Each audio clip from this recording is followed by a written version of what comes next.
Have we reached the stage of the Trump regime where they don't comply with federal court orders? I think two really bad federal court orders for the Trump administration, two really good orders. If you care about the dignity of people, the work that federal workers are engaged in, the rights of workers, the fact that human beings should not be treated cruelly, a good ruling for them. But these were two different orders, kind of one right after each other, saying that those probationary workers that the Trump regime and Doge kind of ordered be fired, and they claimed that they were firing them for performance-related reasons. These federal rulings say not only was that an unlawful, unjust, improper termination, you've got to go and immediately rehire those people if they want to work again. And the rulings were basically on the same legal grounds that said, look, if you're going to get rid of those employees, you have the ability to, but you have to go through a reduction in force process where you analyze things and you don't do it in an arbitrary and capricious way, and you make it clear why you're doing this, the purposes, the goals, the objectives. You have to, believe it or not, speak to the people or let them know that that's the reason, versus just getting an email and saying you're fired for cause, which carries with it serious ramifications too for people's ability to get another job or to potentially get unemployment. So what's going to happen right now if the Trump regime is basically saying we're not going to hire these people? No federal judges. You can't force us to do things. I want to be very clear, though, as we go over this topic. Nationwide injunctions took place all the time under former President Biden's administration. What the MAGA Republicans would do on issues like student loan stuff when former President Biden was trying to help people with student loan debt, other like things for consumer help and erasing the bad debt with medical debt and all of these things that I think like help consumers. What would happen? These right-wing MAGA groups, they'd run to the Northern District of Texas. In the Amarillo division, you had Judge Kaczmarek, and this guy was like a machine at doing nationwide injunctions on basically all of Biden's policies, whether it was immigration or those types of things that I discussed. And the MAGA celebrated it. They loved Kaczmarek. It was part of their plan. And now that you have some law and order judges just saying, look, you can do this, but you got to follow the process. You can't lie and defame people and say they were fired for cause when they're not fired for cause. Now the regime, the Trump, taking a very different view of it. They have Caroline Levitt. She's 27 years old, didn't go to law school, doesn't know what she's talking about. But here she is. Harry, I want to get your reaction to this because, look, obviously there's going to be a legal process, but, I think this is one of those showdowns where what if the Trump people say, no, we're not hiring these people. We're not reopening up our offices. Watch what Caroline Levitt, chief propagandist for Trump, has to say. Let's play it. The judge has ruled that tens of thousands of fired federal workers must be reinstated immediately. Okay, Karen, how are you going to fight that?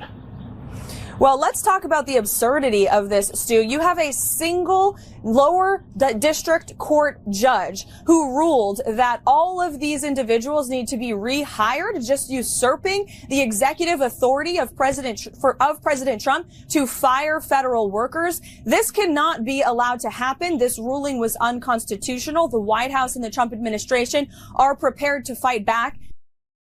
Harry, I wanted to give that primer because they were singing a very different tune a few months back when it came to what Kaczmarek was doing. The two judges, Judge Alsop in the Northern District of California, then there was a judge in Maryland as well. And the judge in Maryland's name, go to the order, Salty, and Harry, there you go. Judge Bretter, James Bretter, if I'm saying it right. Harry, what'd you make of that? What do you think's going to happen? What do you expect this process? How do you expect it to play out? Yeah, because there are that statement, and you're so right. She has no idea what she's talking about. Imagine this is what courts do. They tell the executive when they haven't done it. And usurping executive authority, well, one could say, no, that's actually enforcing the law. That would be judicial review. So it's really cheeky. and really assertive. I'll get back to that in a second. In terms of the two rulings, they were slightly different rationales. One said, hey, OPM can't do this. You got to take it to the agencies. And the other said, hey, you have to jump through the hoops. But both of them, and Alsop in San Francisco was really strong on this, called out the administration's lies. They went, it's just as you say, it's so offensive that they are claiming that somehow these are individualized assessments of people's work deficiencies, and they're nothing of the sort. Everyone got this form letter. Thank you for your service. You are hereby terminated. And then the notion, so that now they go into court and first they do this kind of lying thing.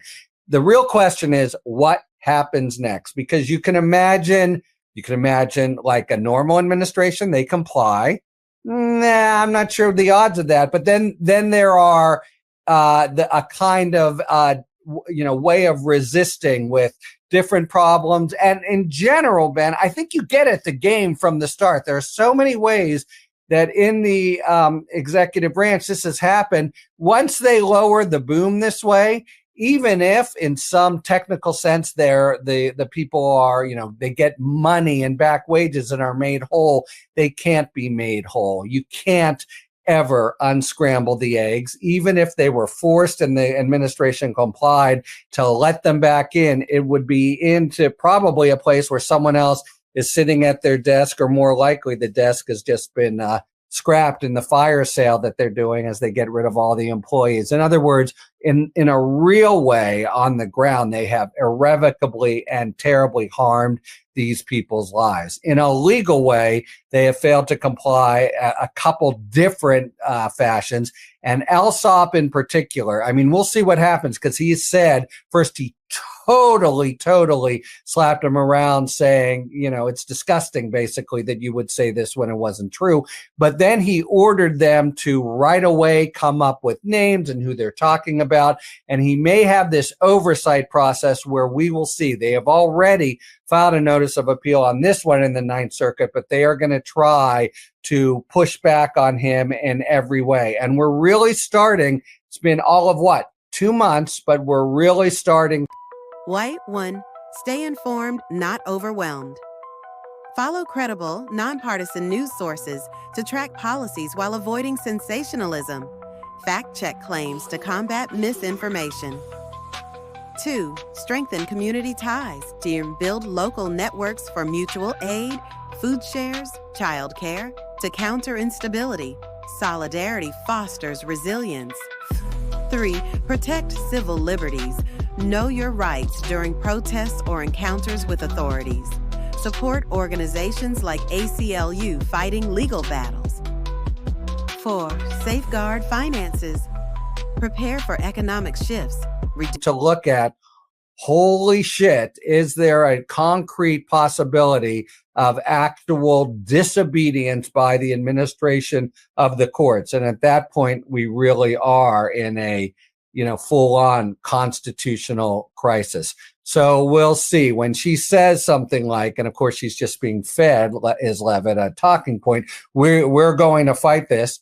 It could be that they're going to file an appeal and do what law-abiding governments do, or it could be that she's been told, or it's been decided within the government they're going to actually be recalcitrant and say screw you, and that's of course the kind of ultimate that everyone is beginning to wonder, holy cow, is this where things are going?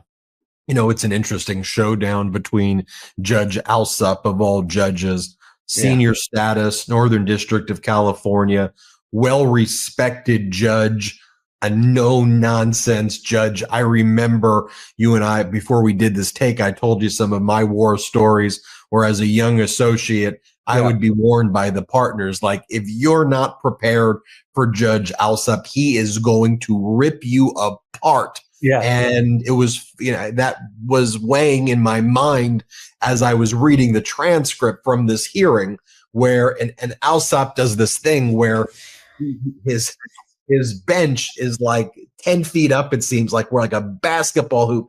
And he does this thing where he looks down as the lawyer and he dunks on you, as they say. You're 3 feet away from him, which is not the usual position. Right, You're 3 feet, you look up and he's looking down, and he at a status conference, which other judges sometimes would in, out, 3 minutes, counsel, what's the status? He was treating it like a dispositive motion hearing, and he would have ruled if I didn't have my facts straight. He probably would have dismissed the case had I not had it. So as I'm reading the transcript and seeing and hearing Alsop say, what about this? What about this? And the DOJ lawyers, they don't even know who's running Doge, basically. And so they're, and he's like, you're lying, you're a liar. And you can see the progression of this hearing that's not where he was initially maybe even going to go. But by the end of it, he's like, this is nonsense. You just treated these people like shit, basically. Yeah, well, he demanded that the head of OPM showed up, and they defied him. They didn't. So that really got him very pissed off, indeed. They didn't show up. Explain that to people.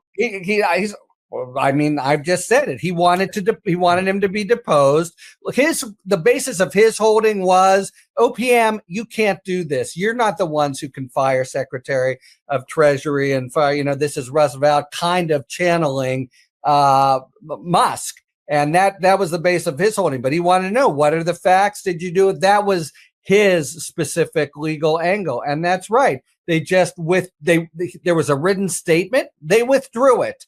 And they just said no, decided without. He was apoplectic. Judges aren't used to being treated this way, but of course, the Trump administration, that's the way things are handled. Can I say one more quick thing, Ben, about the nationwide injunctions? Of course. I just want to say this is what they've done, so people understand the department's petition to the U.S. Supreme Court and birthright citizenship. They're saying this thing that you just mentioned, that when a judge rules, it should only apply to the district where the judge is. And you're exactly right. This is the trick that they embraced when they weren't in power. Matt Kaczmarek was a master of it. Get a little Eastern District of Texas. He's the only guy in the Amarillo division. Eileen Cannon did this too, the nationwide injunction. That's something that administrations on both sides have not been too happy about. But that's what's also figuring in here. Can one district court judge bind the country? And we'll see that playing out in the Supreme Court, perhaps, if they accept review. It's one of those things where we'll see as the law develops. Now, the Trump administration the regime does not want nationwide injunctions when they utilized them with former President Biden. Ultimately, if the Supreme Court says that these nationwide injunctions are ultimately kind of improper, provided we can save the democracy and move on to the next step, it will be a massive destruction of one of the right wing's toolkits. Right. Big thing that they did to really destroy the Biden agenda. Because I think about all those Biden policies that would have been enacted, but for the Kaczmarek nationwide injunctions, which, the things that Biden were doing were helping the people, and the MAGA stopped that. The things that Trump is doing right now, firing these workers, firing veterans, destroying people's lives, they're upset that there's nationwide injunctions helping the people again. So it's all reversed and topsy-turvy and upside down, but we're going to cover it every step of the way. Where I get my legal news from, it's Harry Litman's Talking Feds YouTube, Talking Feds podcast.